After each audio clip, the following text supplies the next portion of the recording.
Thank you for joining me. I know that many of you are as excited as I am to start phasing through the end of quarantine measures. And so now is a perfect time to talk about how we are going to reopen our facilities, or if you're offering group fitness classes at your home or your home gym or in a park, how to do that and how to rebuild your clientele during this time. So what does it look like? We're going to talk about safety, if you have employees, employee protocols, serving your clients, and a communication plan. SHRM, which is the Society for Human Resource Management, has a great toolkit on their website, and there's a bit.ly link on the slide here. Some of the resources are reserved only for HR professionals, so you don't have access to everything on their website. But if you work for a gym or you have an HR manager, they should be a member of SHRM and they can access those resources for you. It includes things like sample policies on coronavirus for your employees, how to recall employees, guidance on sick days and use of sick leave as it relates to coronavirus, and so much more. So that is a great resource. They have a number of articles on there that are open and free to the public as well.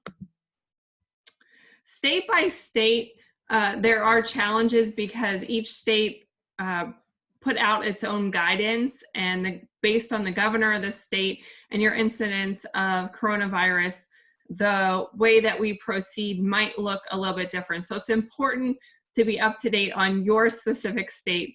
My gym facilities are in Arizona and Texas, so I'm most well-versed about those states. I have a link to an article, a CNN article, that lists by state. You can pull up a brief description of what your state guidance is, and a lot of those have links to the governor's executive order as well as the governor's reopening phased plan and guidance. Currently here in Texas, we're allowed to do sports. So my sports classes are open. Maximum of 4 people is the current guidance. So we're looking at really small groups, obviously non-contact, using the physical distancing.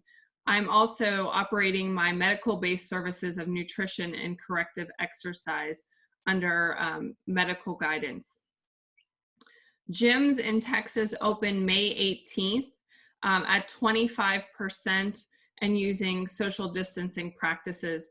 And this, Arizona opened their gyms as well on the 11th. And so we'll see as states open how it goes and what is working and not working, because this is uncharted territory. So we're kind of flying by the seat of our pants with as much preparation as possible. Some important things to remember: monitor the workforce for indicative symptoms. Do not allow symptomatic people to physically return to work until cleared by a medical provider. And this is really important. If you're not feeling well, you should not be at work. That doesn't mean that you could not potentially transmit the virus, because some people are asymptomatic. But one of the practices that we see in some of the states is having employees do a temperature test upon check-in, or here in Texas, a lot of the organizations, companies, not even in fitness, are having employees assess their wellness when they check into work.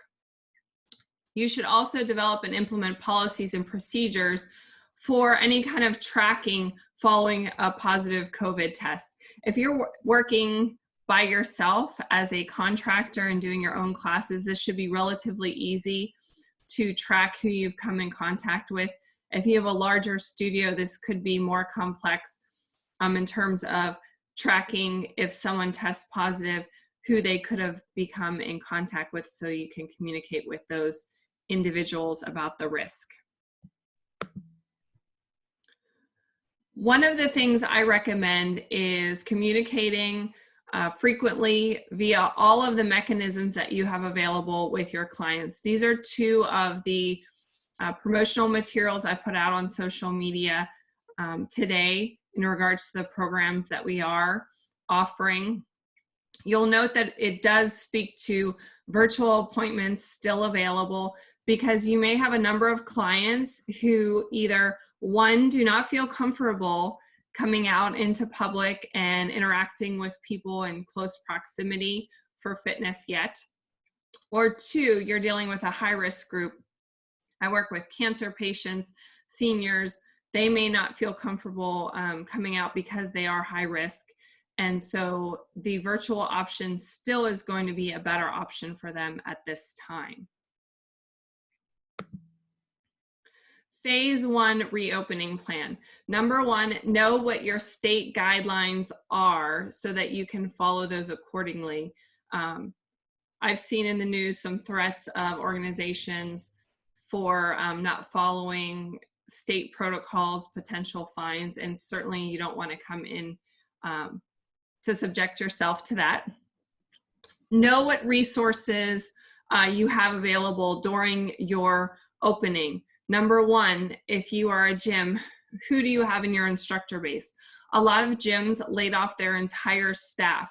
So there has to be a recall process depending on how that happened, how quickly you can get them back into the system, whether or not they're willing and able to work for you as well is a concern. So you may have some gaps or shortages of employees based on their willingness or availability or health concerns. Additionally, remember that a lot of children are still at home. So another challenge becomes your staff that is using childcare services. Those childcare services are not going to be open. So what are they going to do with their kids? This is going to limit the availability of some of your instructors and potentially limit your clients coming in that still have kids at home. Space. The current guidelines are 6 feet, but really if you look at the research and when you're heavily breathing, the germ particles could travel a little bit further. Do you have more space available to give at least 6 feet, if not more in some cases? Some of our small studios, I have a really small studio that really limits me unless I take all of my programming outside. If you have a parking lot or a shaded grassy area, that may be an option for your gym or studio, or use a local park facility. Just make sure you check with permitting requirements for that. That would give you a lot more space for people. Equipment. Limiting equipment and not sharing equipment. So this can become a challenge if we have a boot camp style class that normally you would rotate from station to station. You're not going to want people rotating without appropriate cleaning of the equipment and minimizing sharing that equipment and the contact. So we have to get a little creative. We may have to do no equipment or limit the types of equipment that we're using in class so that each person has their own toolkit. Budgeting, the whole rephasing of reopening and the cleanliness and the monitoring of equipment may require additional staffing in some cases. So you really have to look at the budgeting and the expense involved in that. This may limit the hours or the number of hours that you're available to have your gym open, because again, we're going to talk about different areas that you may need additional staffing. Best practice is to have a Q&A session or a town hall live on your YouTube, Facebook, website, whatever social media avenues you have to communicate with your clients, to talk to them about reopening and what that looks like, answering questions just like we're doing here, trying to outline safety protocol, etc. You can follow up with your clients with that embedded video in an email for clients who did not make the initial live session.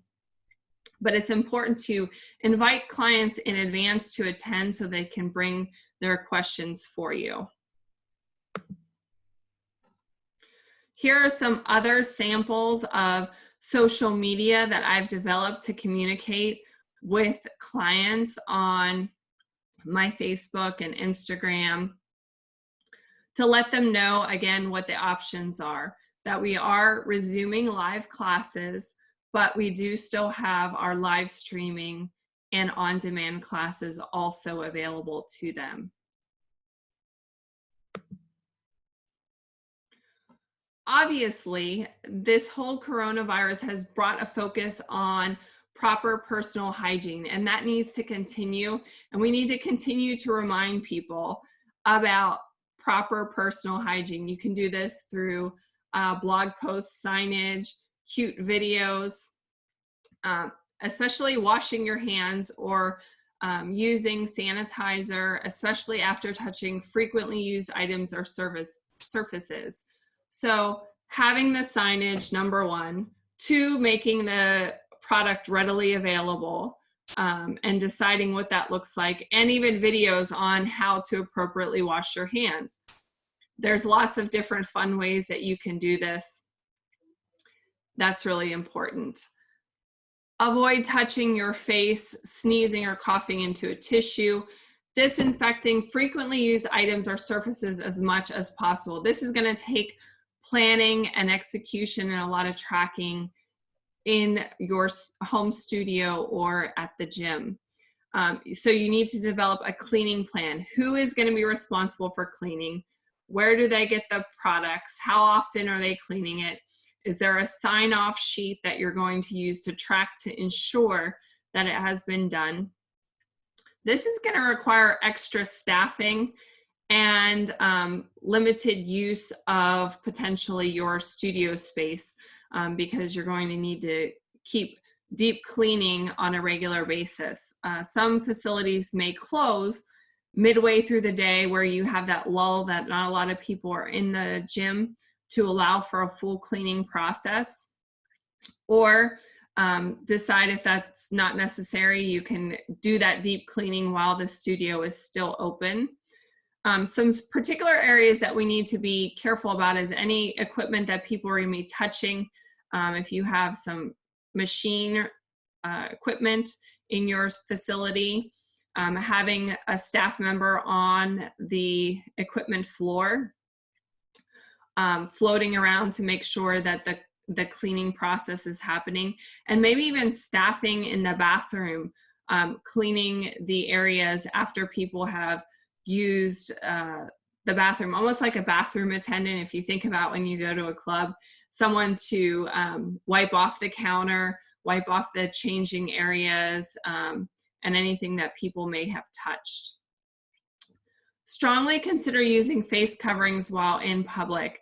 So my recommendation is encouraging your clients to use their mask before and after class. They could take their mask off during class. I don't recommend people exercising with a mask. It's going to restrict their breathing, and for a lot of people that could be challenging and potentially dangerous. If they're that concerned about germs, I would recommend them maintaining the virtual or on-demand class options at this time. Some safety guidance. 25% capacity is pretty much the benchmark right now for phase 1. It is preferable to have an open air class as opposed to indoor recirculated air for transmission of germs. So if you're in an environment, it's getting really hot in Arizona, so the timing of outdoor classes, you have to be really careful so people don't get overheated, or you have a shaded area. But in areas that we have cooler temperatures, the outdoor option, if you have that space available, allows you to have additional class capacity, more space, and the fresh air. Look at your scheduling systems for classes, because people are going to need to reserve. You're going to need to determine how many people is your max based on that 6-foot social distancing or physical distancing and the 25% capacity guideline. Based on that, having a scheduling for each of your classes to make sure that you don't overbook. Additionally, there needs to be some sort of hands-free check-in system.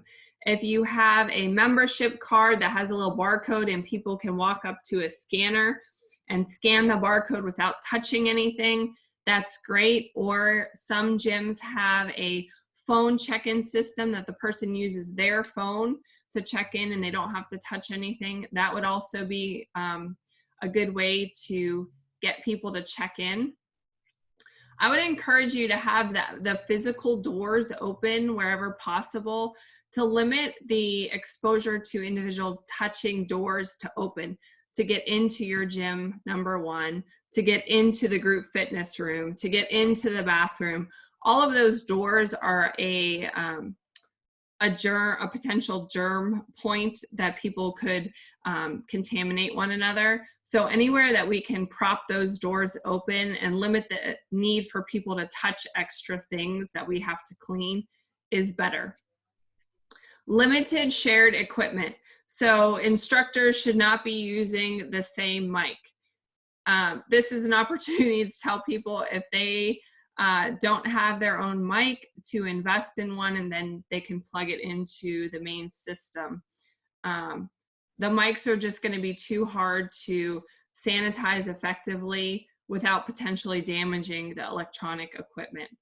Pens. I would not make things like pens readily available around. Have people bring their own writing utensil and have them stick it in their pocket, because again, this is another opportunity for germs to get past very easily when people are using each other's pens. If a pen is used, the protocol would be to wash it before and after the person uses it.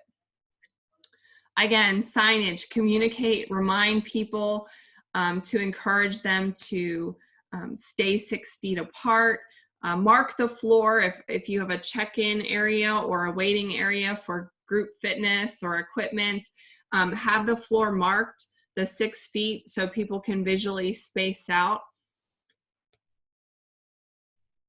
Again, caution with masks when working out. I would encourage people not to use the mask when they're actually working out so that they can get that better oxygen flow. We don't want to restrict that through the mask.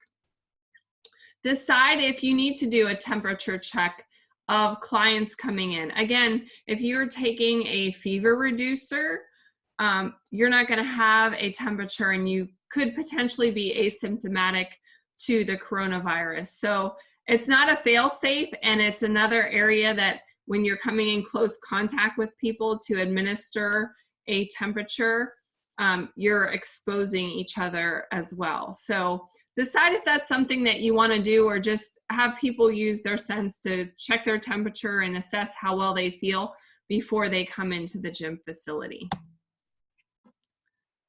Employee protocols. We need to communicate really well with the individuals that are working in our gyms and studios what the rehiring process is. There may be, in some cases, a change to the job description, especially people who are working front desk, maybe have additional custodial duties. I've seen in some states, individuals in certain gyms fitness instructors are being required to come in early and stay late after class to clean. So communicating what that looks like in your facility. Having a coronavirus policy, not only for your customers, but also for your employees, whether you're going to do temperature screens, whether they're going to certify that they're feeling okay, and encouraging them not to come to work if they're sick. Again, shared equipment should be limited. I would not recommend sharing a mic because of the cross-contamination, the close proximity to the face. Whereas it's a best practice to have employees wear masks while working. If you're teaching a fitness class, I would not recommend using a mask while teaching. Again, it's going to restrict your breathing. Some of what we do is that nonverbal communication with our clients. And if you have the mask on, they can't see if you're smiling, what your encouragement is. and it's also going to impact your voice. If you're having a mic on, it's going to be muffled. The mic's going to rub on the mask. I've tried this a couple different ways. It just doesn't work. It's really difficult, and I think it's really potentially dangerous. Someone's going to have difficulty breathing. So please don't have your instructors wear masks, but the other individuals in the gym who are not exercising, I would definitely recommend using the mask. Cleaning protocols. Decide what the cleaning protocols look like for the gym. Not only, as I said, the cleaning of the overall facility, but the equipment that people are coming in contact with. Is the group fitness instructor cleaning that? Is the personal trainer cleaning it? Is it a combination of the trainer and the client using the equipment? And if you have a class that is utilizing equipment, how are you going to distribute that with people without people bunching up? So again, having some sort of set protocol that you can explain in a video to individuals and demonstrate how you're going to distribute the equipment to the end user and collect it at the end of class. This may take some extra time. So looking at your schedule, there may be adjustments because all of this cleaning is going to take time before and after class. Whenever possible, I would close common areas or limit exposure. If you have a facility that has showers and changing areas and locker rooms, restricting access to those areas. Decide if it's essential to have the showers open or the changing areas open for your clients. If you're allowing them to put items in a locker, how that check-in and out process, because again, this is an area that is going to require constant maintenance if you have it open. So limiting exposure in those common areas, and if you can close those areas off altogether, that would be the best. This goes for employees as well.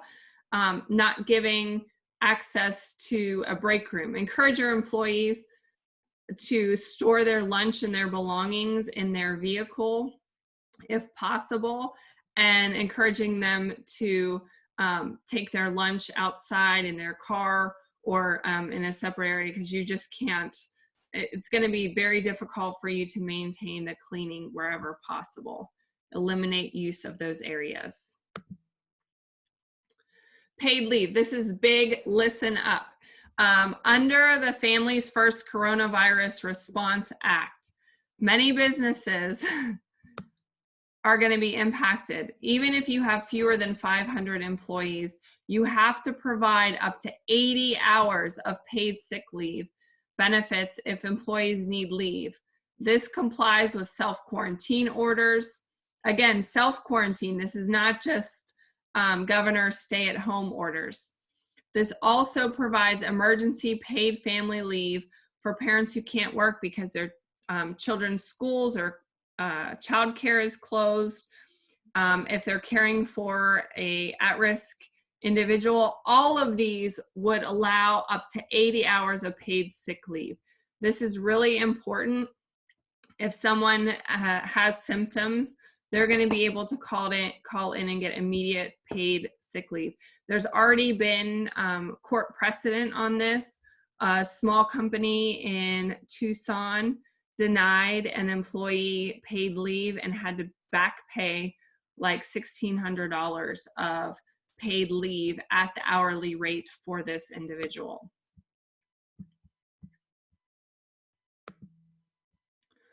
Serving your clients. Make sure you're educating them on the cleaning process. Your cleaning process, how you're cleaning your equipment, how you're cleaning the studio, but also their responsibility, what they're supposed to clean. Show them in a video as well as written instructions, because one person may be more of a kinesthetic learner and a visual learner, and they need to see the video. Others may need that written instructions. Make sure your clients know how to reserve classes with you and how to check in. Again, video and written. The more times you can communicate until they get a hang of it, it's gonna take people a while, especially as some people may be hesitant to return in. We may be having to repeat re-educating people and reminding them of this process as we go forward through the 3 phases of reopening. Minimize exposure. Things like treadmills and equipment that's typically stacked next to each other, we need to eliminate the use of some of those. So you'll probably need to do every other treadmill. You'll block it off so that individuals cannot go on that equipment. Spacing equipment when possible. A lot of places, the equipment's right next to each other. So again, this is where an employee on the floor needs to help manage clients when they want to use certain equipment within the gym setting so that people don't come too close to each other. Again, midday cleaning is recommended, and considering a bathroom attendant in addition to that gym floor attendant to assist in the cleaning and monitoring throughout the day. High-risk clients. Make sure your high-risk clients understand the risks involved and encourage those who are at risk, whether they have some sort of disease or compromised immunity, our older clients, that they may want to stay at home for a while longer and continue interacting with you virtually and through on-demand settings. Encourage them to use masks. Remind them, in Texas here, we're in phase 1, and I walk around and I see people everywhere. I would say 90% of the individuals in stores and environments right now are not wearing masks, but we need to remind people that when they're not exercising, they wear the mask to prevent the transmission. Membership. You need to decide and look at your clients to decide if you have paused their membership plans or programs, are you going to allow that pause to continue? I would recommend if you're able to do so, that's the right thing to do to increase customer satisfaction and allow them to return to your services when they feel comfortable.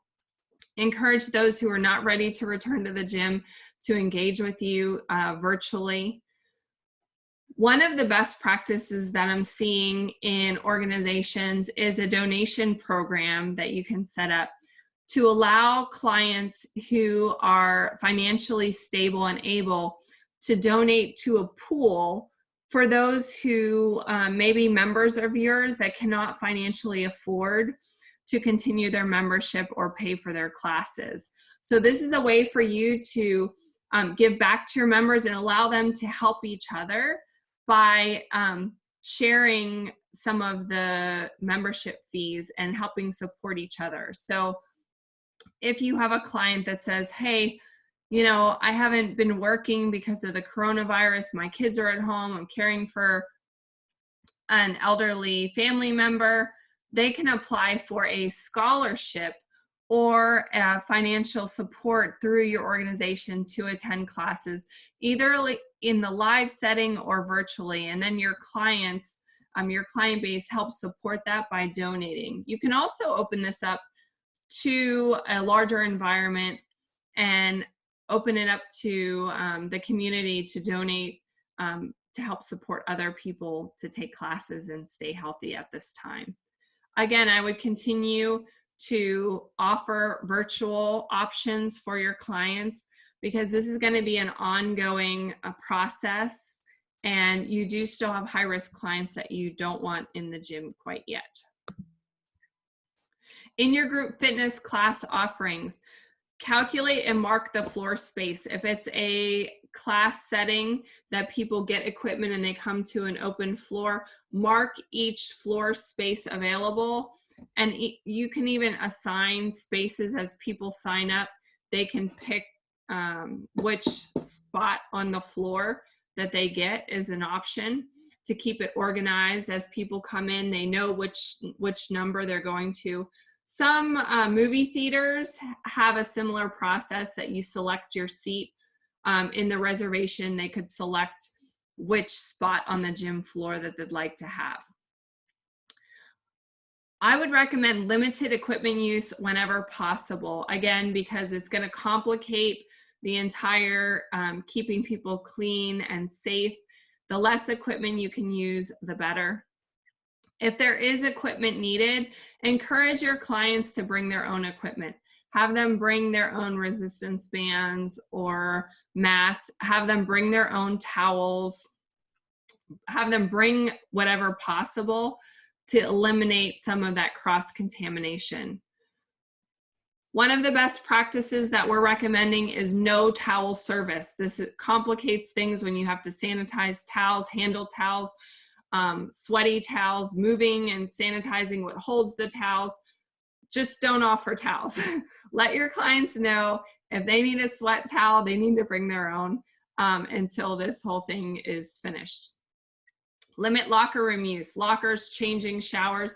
Again, these are areas that it gets more complex the more areas you open up to your clients and how you're going to manage movement in those areas. Make sure you have better sanitization mechanisms. A lot of gyms have either an individual spray bottle that people go over and they spray and they have to pull a towel off of a rack. You can't have something that everyone's touching necessarily. This is an area that you may need that attendant to help clean. Some gyms have the wet wipes, and depending on the quality of the wipe, there is a list of EPA approved sanitization mechanisms. Sometimes those wipes, people don't get the equipment wet enough with a wipe, or the wipe gets dried out and it's maybe less effective. What I use at my gym facility, I bought a sprayer from a home and garden store, and I fill it up with the sanitization product, and you pump it up and you spray it, and you can direct the spray and adjust the nozzle. If you have a individual that's going to be working on the floor and helping clients with the cleaning process, they can use that. It gets a better coverage, more sanitization product on the equipment, and then you would wipe it off with towels, throwaway towels, not towels that you would have to wash. We already talked about limiting the closed doors because the door handle is a transmission point and just something else that we have to constantly be on to clean. And the sanitization areas that you have for people to wash their hands as well as clean products, we have to think about wherever we can, a no-touch cleaning station. So when you go to the sink, if you have to touch the sink to turn on the knobs, that's a problem. If you have to touch under to get the soap and pull the soap forward, that's a problem. If you have to wind something at the paper towels to get the paper towel to come out, these are all issues that need to be resolved because these are all contact points that we want to mitigate when people are in our facilities. Other considerations for live gym offerings. Have a sub list for quick changes. If someone becomes sick, you want to be able to pop someone right back in there because you are already going to be at reduced capacity and people are just coming back to the gym. You need to have a backup plan. Also consider a lenient guest cancellation policy. If someone is not feeling well and they have to cancel and not come to class, try not to penalize them. I know we're at reduced capacity, but allow them to cancel that reservation gracefully without any kind of penalty, because if you don't do that, people are going to be encouraged to come to class, even if they're not feeling well, maybe because they paid for it. Make sure you require reservations. You can maximize effectiveness of your instructors by having a synchronized live and virtual class. So while your live class is going on, you record it and stream it to your platform for clients that are at home, or you store it for on-demand use. And that way you're really maximizing the effectiveness of that class programming for your clients. Definitely we need to promote with our social media. Promote your new class schedule via posts, short 30-second to 1-minute videos. Maybe have some sort of reopening party.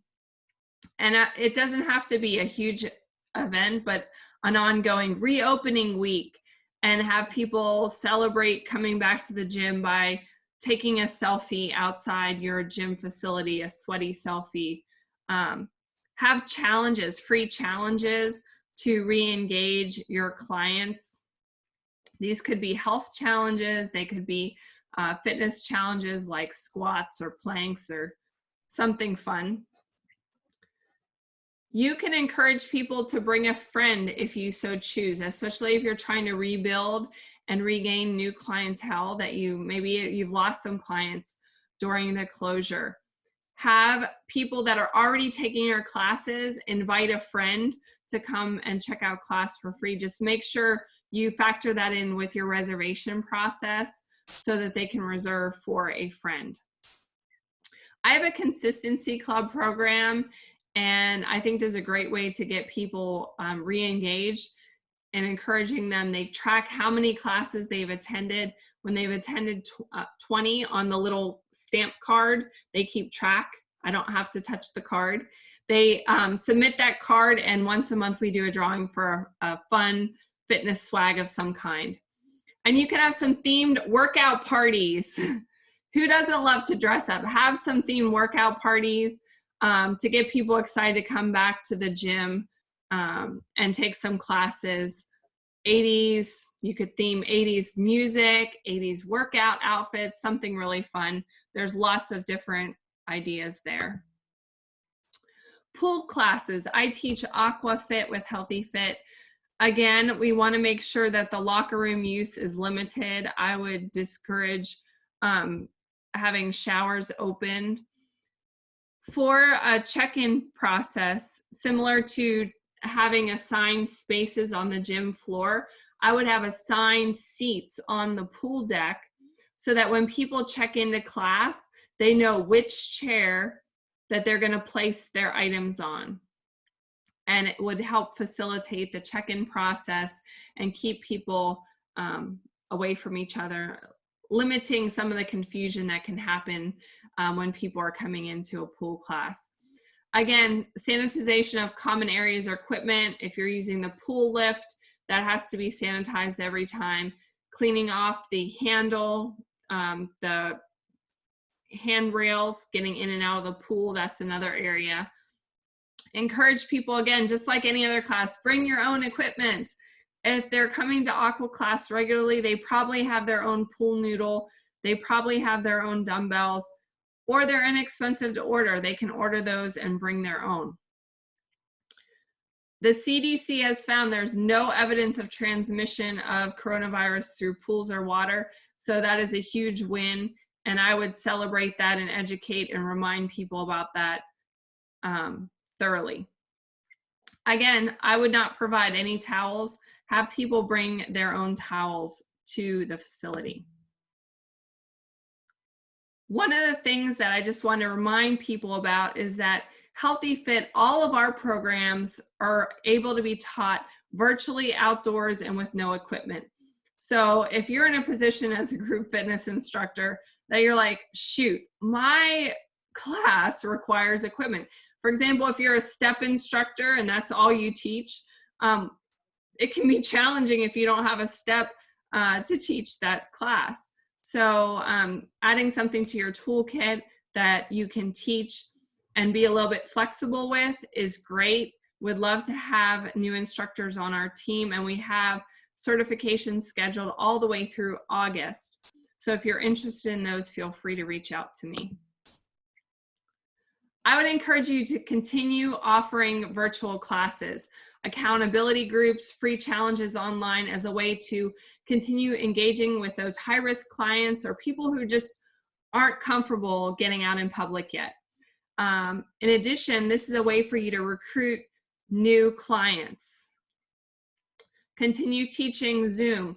Offer snippets of class or highlight reels on Facebook Live, Instagram, YouTube to educate people about what you're having, what offerings you have as a group fitness instructor or at your studio.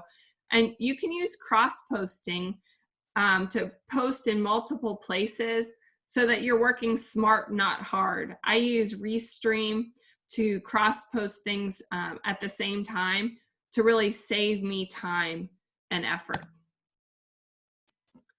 Look at this as an opportunity as we rebuild and reopen our studios to really engage in your community. A lot of philanthropies are really suffering. They missed out on grants because of coronavirus, and they're looking for people to support their fundraising efforts. See if you can partner with a philanthropy. I've done a number of workout events with philanthropies. You can even do these online. You could do a Zoom benefit for your favorite charity, and this is a way for you to give back to the community, but also get marketing in exchange for your service. Promote community events that are outside. Again, I would recommend registration required because you still have to have the physical distancing requirements. One of the events that I have been successful in promoting is Party in the Park, that we do a free online, in the park workout for our community. And I have business sponsors that help pay for the fees associated with producing this event, instructor fees, advertising, giveaways, the works. This is a way to engage in the community, offer something free, but still get paid. You're not subsidizing it. Organizations in your community are. I have a Walk Wednesday program that we get together and we walk. And this is another program that you could have social distancing, require registration, do a warm-up, and allow people to walk at their own pace in a public venue. Again, enjoying the open air environment. Get sponsors for the events, or look for a business host that wants to support health and wellness in your community. I would encourage you to also partner with other fit pros. So if you have another format that maybe would be a good combo class or mashup that has a good good mesh, like a pound and maybe a dance class, and use rock music, or yoga and bar, or there's a number of different classes that would really go well together. Partner with a fit pro that has another format that maybe you don't have, and do an event together, plan it together, and really leverage that marketing power of two individuals. Two is always better than one. Utilize networking events to share what's going on in your studio and what you have to offer as a group fitness instructor with other professionals in your community. Two that I use regularly that I'm members of are the American Businesswomen's Association and the Chamber of Commerce. And both have had virtual events recently. So these are opportunities for you to educate people about your services in your community very easily. I know that was a lot of information. Now we need to create an action plan. Maybe you created an action plan as we went, oh my gosh, I have to do this, this, this, this. It's great that you attended the webinar, but now you need to do something with this information. How are you going to use it to reopen your business successfully? I know a lot of small gyms, two in Yuma in particular that I had friends were owners, have closed. And so this is a challenging time, and how you execute this reopening and rebuilding process is critical to your future success. We had a question in the chat about editing videos for advertising. There's a number of different apps based on what type of device that you use. I like PhotoGrid. PhotoGrid allows you to mesh together pictures into like a slideshow, which looks like a video. You could also do a lot of times I'll do a grid that has 3 pictures and a video, or 2 pictures and 2 videos. And you can either play the videos synchronously or one at a time. There is another app that I like a lot for videos called Viva Video. And all these apps, you can do a couple searches and play around with things. If you don't like how one works, then you delete it from your phone and you try something else. Viva Video is great because you can put together video and it has lots of effects. It has background music that you can import into the video. You can add text. So you have to play around and see what you like. It doesn't have to be fancy.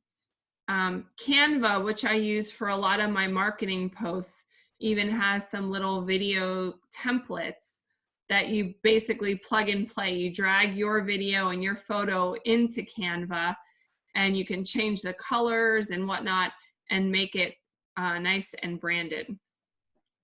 Home aqua classes. What are my thoughts? I think it's a great idea.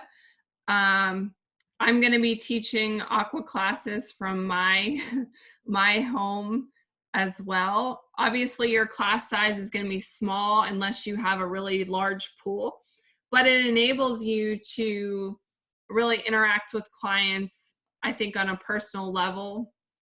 And as long as you're following the same cleaning protocol as far as assigning chairs and having people bring their own equipment and that sort of thing, I think it's a great option.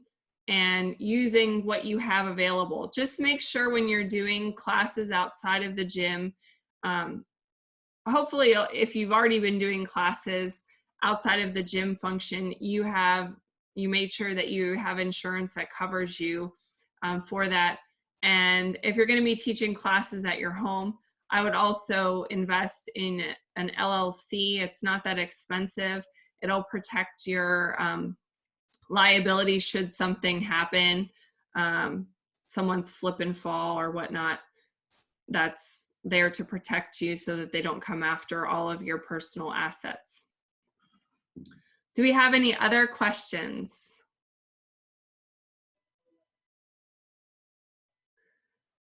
As you're processing this information, if you find that you have other questions, certainly reach out to me. I'm accessible. You can send me a text. You can send me messenger, email. I'm here to help you make this a smooth transition. And sometimes things may come up as you're reopening that you have questions about. Since I'm in one of the first states to reopen, things may develop and change as the waves of states start their reopen process. So we have to kind of ebb and flow and learn as we go and make adjustments.